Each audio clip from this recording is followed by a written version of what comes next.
सनातन धर्म में अक्षय तृतीया का विशेष महत्व बताया गया है और वहीं राजधानी रायपुर के ज्योतिषाचार्य पंडित मनोज शुक्ला ने बताया कि इस दिन क्या करना चाहिए और क्या नहीं करना चाहिए। तो आइए सीधे हम ज्योतिषाचार्य पंडित मनोज शुक्ला से जानेंगे कि अक्षय तृतीया के दिन किस विधि विधान से पूजा करनी चाहिए, क्या हमें करनी चाहिए और क्या नहीं करनी चाहिए।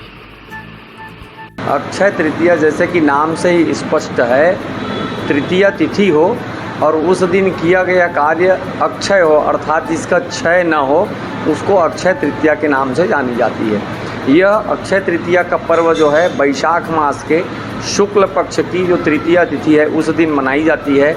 हमारे शास्त्रों पुराणों के अनुसार इसी तिथि को सतयुग का प्रारंभ हुआ था और त्रेता युग का आरंभ हुआ था, इसलिए इसे युगादि तिथि के भी नाम से जानते हैं। इसी दिन भगवान विष्णु के एक अवतार भगवान परशुराम जी का इसी दिन अवतरण हुआ था, इसलिए इनको भगवान परशुराम के अवतार के रूप में भी मनाई जाती है। और इस तिथि को विशेष करके कोई भी किया गया कार्य, चाहे वो पुण्य का कार्य हो, समाज सेवा का कार्य हो, धर्म का कार्य हो, वह किया हुआ कार्य अक्षय हो जाता है।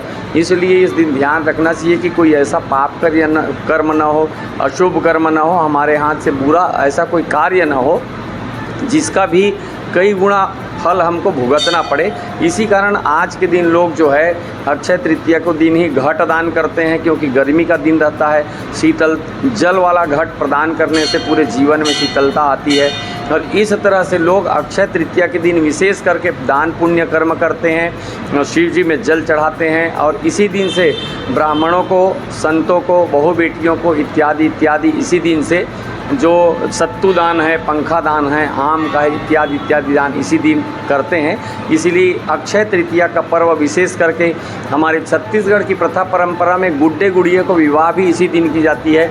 इसका सीधा सीधा तात्पर्य यही रहता है कि हमारे जो छोटे बच्चे हैं वो हमारी संस्कृति, सभ्यता और प्रथा परंपरा से अवगत हो सके, इसलिए हमारे छत्तीसगढ़ के जितने गरीब किसान भाई हैं या ग्रामीण क्षेत्र के रहने वाले लोग हैं वो सब जो है अपने घर में मंडप गड़ा करके बच्चों को इस दिन गुड्डा गुड़िया को विवाह को समझाते हैं।